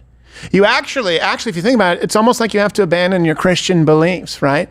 To believe that it's more sensible for states to have the right. So, for example, in 9 states, they do allow abortion up until and including birth period, but some states have a heartbeat bill. That's more of a violation of your Christian conscience than my platform, which is no exceptions ever. Yes. Thank God for Sirius XM. No, I think she's got a point, though. When my neighbor's dog keeps crapping in my front yard, I don't think I should have to go to the government and ask if I can shoot that guy. Yeah, exactly. Yeah. Or at least rough him up a little bit. Yeah, a little rough. I don't want to abort him. Right. I just want to beat him up a little. Rough him up like the Capones did her when she was prosecuting attorney in California. Who is this resonating with? And we've got another clip we can go to in 1 second. We'll do that. But who is this resonating with? Like, this is made for Hollywood. It's made for those. It's made for the elites, and they don't. And I'm telling you, this is a gift. They don't realize how out of touch they are. They really, really don't. Christian women right now, these women, the vote that she is dominating in, are listening to Howard Stern. No, maybe they're not listening to Howard Stern. Yeah, I doubt it. But if they see a clip like this, I'm telling you, this is not one of those things where you can put your faith aside and just agree that the government shouldn't. No, we allow the government to enforce societal norms and rules like no murdering, no stealing, a lot of stuff. I think I know what she's doing. Resonate. I think I know what she's doing. She's looked at her internal polling. She's And she looking just at the wants to betting. bomb? And the only demographic that she is winning with is, younger people who are college educated, meaning they don't have a lot of experience in the world and they're indoctrinated, and suburban and urban women. And so what she's banking on now, she knows she's never going to win the majority of the male vote. She's never going to win back the black vote and the Hispanic vote, or at least make up for the losses that unfortunately she's suffered. So it's, let me focus on the women who their sole issue is abortion and make them such screeching nags that their husbands will feel compelled to vote the way that they demand. I honestly think that that's her strategy right now, is women, uterus, because it's the only thing that she has where she thinks she's gained any momentum, and she hopes that they just beat their spouses down to the point that men say, all right, I won't vote, or fine, I'll vote for the biracial bitch. Right. And so, Tim, we've got the next one here is clip safe. Can you keep us in the lower box by chance when you pull that up? Fine. Yeah. Okay. All right. This is about what? This is about Stern asks if she's going to feel safe if Trump wins, and she goes on about how she won't let that happen. Yes, and you know what? This is the kind of question that I would expect from the best among us at Sirius XM, particularly Howard 100, where you should subscribe. Let's listen. If he wins, God forbid, would you feel safe in this country? He believes in God. Would you stay in this country? Howard, I'm doing everything I can to make sure he does not win. Well, what if he does? How can you be safe? He's saying, no, I'm just going to do whatever the hell I want. This time I know what I need to do. You know what? All of those former officials from national security, the over 200 Republicans who worked with both Presidents Bush, Mitt Romney, John McCain, who are endorsing me. The former Vice so President both these are now Dick pro-Patriot Cheney, Act, who was I guess. voting for me along with his daughter Liz Cheney. We are building a coalition of people that are Republicans, independents, Democrats, libertarians, all stripes of Americans who are coming together. Every to say, single you know one what? This is a election long about entrenched putting country establishment before shill. Party.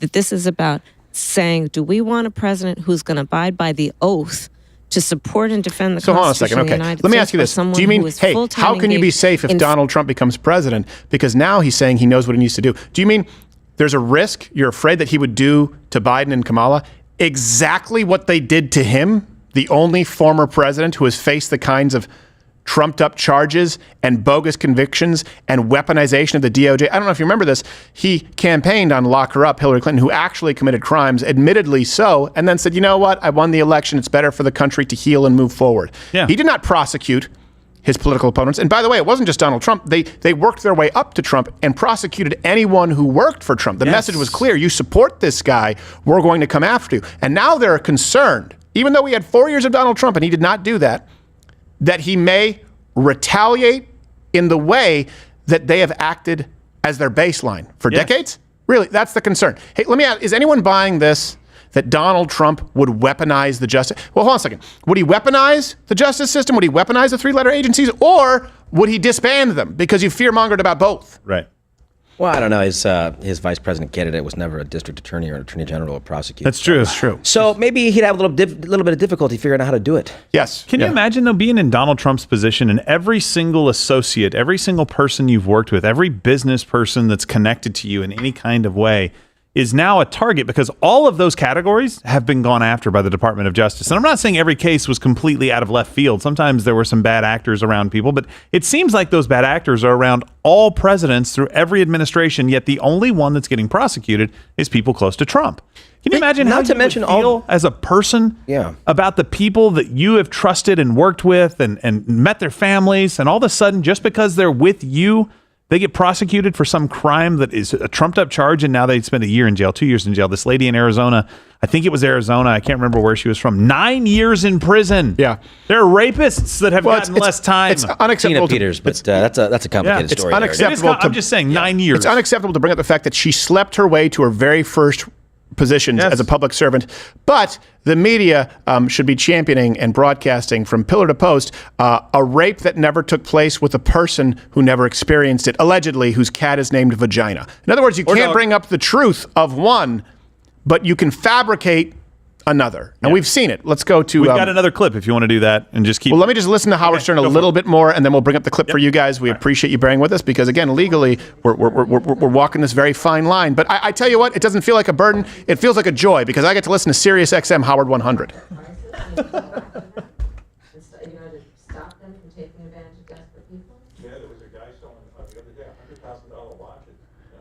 Oh, my Lord. Hold on. Talking about the watches that Donald Trump sold.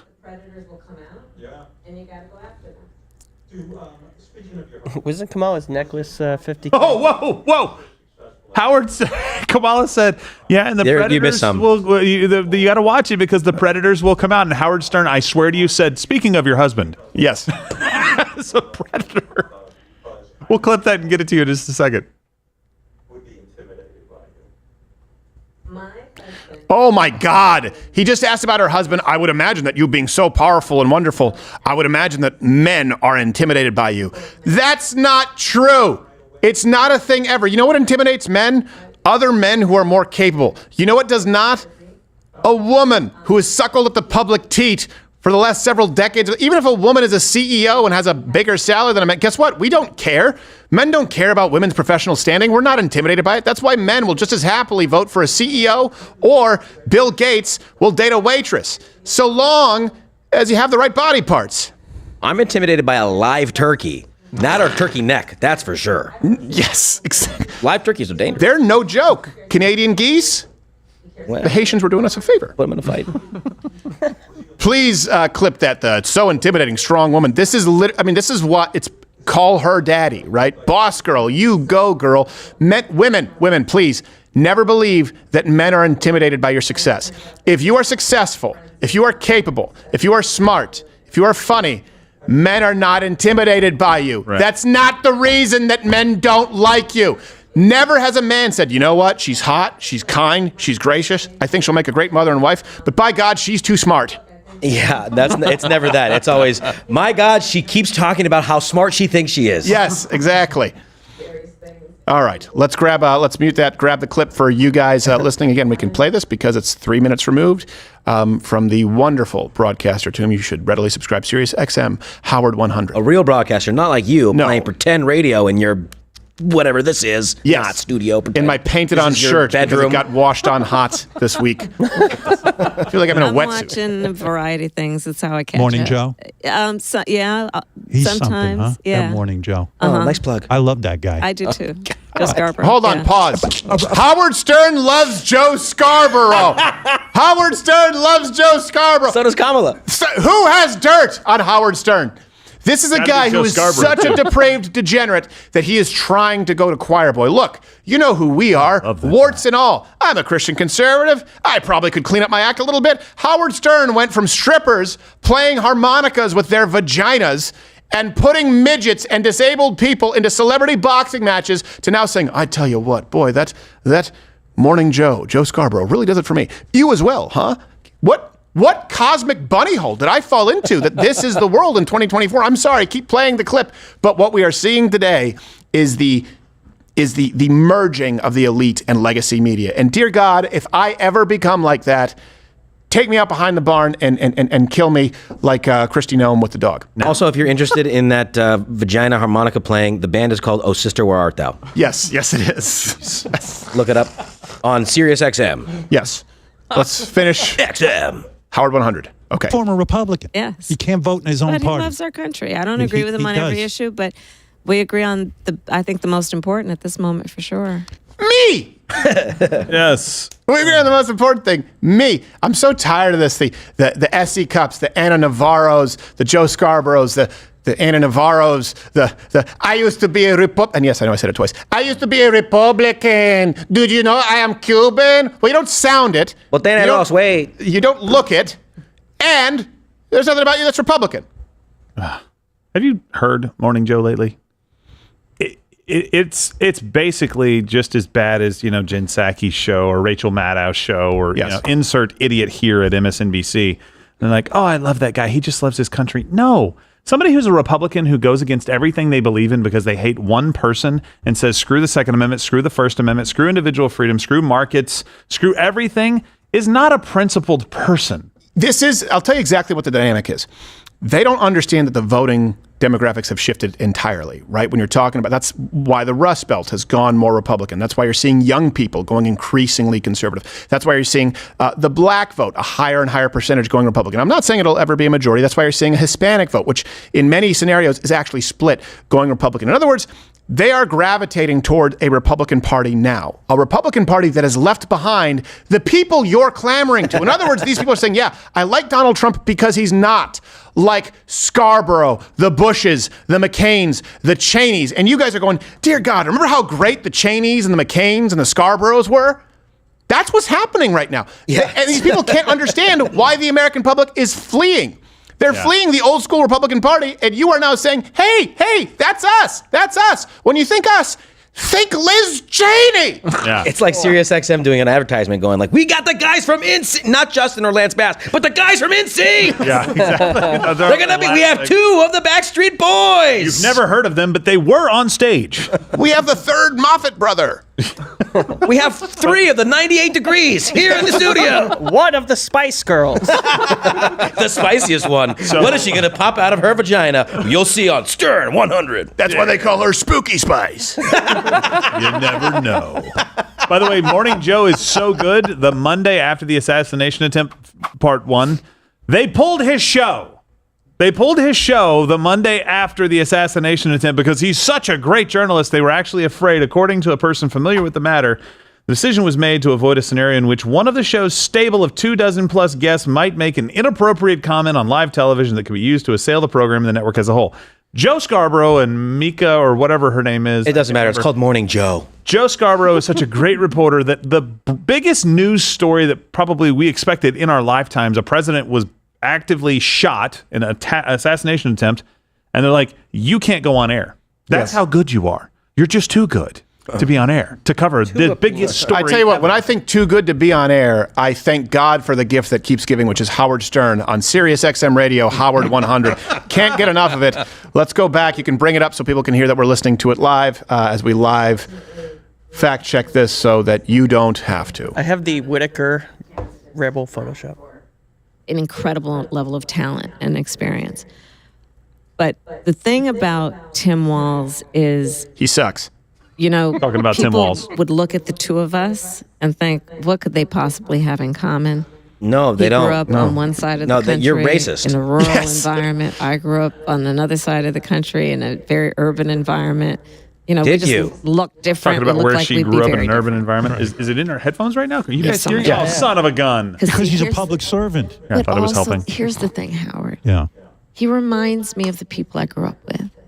Different part of the country. I thought you said you grew up in the hood. What in the this same hell? thing, she said I grew up in the hood, and then she just said I grew up in another part of the country. But Tim Walz reminds me of the people I grew up with. What? What? I have a headache, Stephen. Yeah, I'm sorry. Well, you mean the short bus? Hey, come on. Don't talk about Howard Stern's guests like that. I know, it's not fair. It's not fair. Wendy and whoever they were. Howard Stern likes Tim Walz. You said you have the Photoshop of Mr. Whittaker from 60 Minutes. He is the punk rock. Yeah, there you go. Hell yeah. Hell yeah. Good for him. Think about that. This guy has more edge than Howard Stern. This guy, he looks like he's getting too old for this shit. Yes. He always is. He looks like the kind of cop who would show up and still be carrying a revolver and like, if it was good enough for me for 30 years, I don't need to change. And he wouldn't miss either. I got 6 rounds. I know. Yeah. I've counted. You guys have your Smith & Wesson 40s or your 9 mils. I'll stick with my Mr. Special. First name 38. Dude, if she had gotten to her full 60 minutes, he would have for sure called her a jive-ass turkey. Yes, he would have. Absolutely. Damn right. We got the husband clipped also. Okay, all right. So this one, again, we just heard it, and it's just, this is not necessarily something to fact check, but this is something, you can mute it there, the kid. But it just gives you an idea as to the theme of this. You have to understand, before you watch this clip on the beacon of journalism that is Sirius XM Radio, Howard 100, you need to take into account, picture yourself, preparing for the show. Right? You have some questions you know you're going to ask, and then you have some kind of in-between space where you're going to be flexible, maybe think on your feet, of course not if you're Kamala. And so he said, I want to go into this theme and make this the era of the woman. I want to ensure that I get this talking point in there that men are afraid of successful women. That came from Howard Stern's mind and onto the best channel that exists in broadcasting, Sirius XM Howard 100. Speaking of your husband, yes, was it hard for you because you were so successful at an early age? You know, being a prosecutor, the DA, Attorney General, all of these jobs. Was it hard for you to make a love connection, to make a romance with Doug? Because I would think most men would be intimidated by you. My husband, Doug, is one of the strongest, most self-actualized men I've known. Well, maybe he should run for president. Is he drunk? Was it a slow build? I did. Doug. So let me tell you about Doug. Faithful Doug men. grew up in Jersey. Oh. He's a homo. Worked for everything he had. We have a picture of him when he was Employee of the Month at McDonald's. Oh, and good. At McDonald's. I worked Fast forward to the part where he cheated on his wife questions about with McDonald's. the babysitter. I answer anything you have. All right, but good, yeah. but he worked for everything he has. And he has the best sense of humor. He's very, I don't want to say simple, but he's really clear. First off, I guarantee you, he's simple. Kamala makes me happy. Simple Doug. Everything. Simple Doug. She's Kamala, you look just like the perfect woman I had in my head movies. I don't want to say simple, and then Howard's like, it's okay, you can say retarded. This is my show. Bring out Gary the retard. Bring him out here. I would imagine they are. Nothing she just said is true. Here's how I know. If he has a good sense of humor, he would have killed himself by now, being with Kamala Harris. That's true. A man who is the strongest, most self-actualized man out there with a great sense of humor and a rapier wit doesn't say, hey,